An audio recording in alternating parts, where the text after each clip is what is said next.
We all thought that by securing the internet connection on our own devices, we'll be safe from hackers. That Facebook, LinkedIn, Twitter, and other big companies will take care of our data once we register. Well, this is already turning into a myth, and big companies struggle to keep the data of its users safe. And when hackers steal that data, this is called a data breach. Research shows that it has increased 68% from 2020 to 2021. You'd be shocked at how much hackers can steal from you. But don't worry, keep watching this video because I'm gonna explain to you what to do after a data breach and, more importantly, how to protect yourself. Let's kick it off with 5 things you need to do straight away if you're a victim of a data breach. Number 1, confirm the breach has actually happened. Data breaches are often in the news, but you may hear it directly from the company first. State law now says that businesses need to announce data breaches. However, clever hackers send emails informing about a breach, tricking customers to click on links that extract their data, or asking you to confirm your account details. It is very important not to click on any links or even respond to the email. Simply check the official website or the news. If you have clicked on any links, don't panic.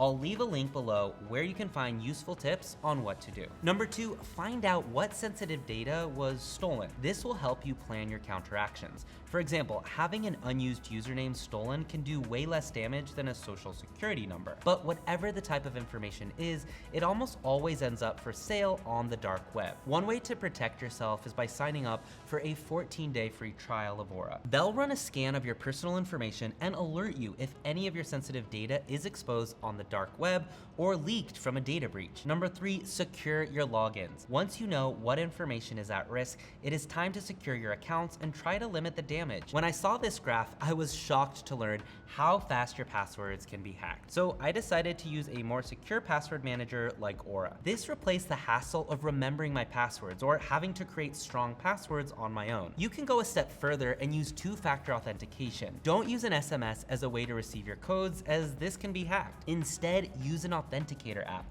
like Google Authenticator or Okta. Number 4, set up a fraud alert or credit freeze. A fraud alert requires credit companies to identify you before verifying a credit approval. You can set one up by contacting one of the 3 major credit bureaus: Equifax, Experian, or TransUnion. A credit freeze will block all your credit inquiries. The safest practice is to keep your credit frozen at all times and only unfreeze it when you need to apply for credit. By the way, Aura keeps things easy for you, letting you lock your Experian credit file with a single click. Number 5, monitor other accounts for suspicious activity. Just because a company says the leak has been resolved, it doesn't mean your data is safe. After a data breach, keep an eye out for suspicious activity on your debit and credit cards, unfamiliar credit inquiries or new accounts in your name, or strange calls, texts, or letters. So these are the 5 most important things to do after a data breach, but did you know that most of these points are great prevention tools as well? And here's another thing that will prevent you from cyber attacks. Reduce the amount of data you share. Delete profiles on social media that you don't use. Remove credit and debit card information on websites that you don't visit often. I regret to inform you that the question is not anymore,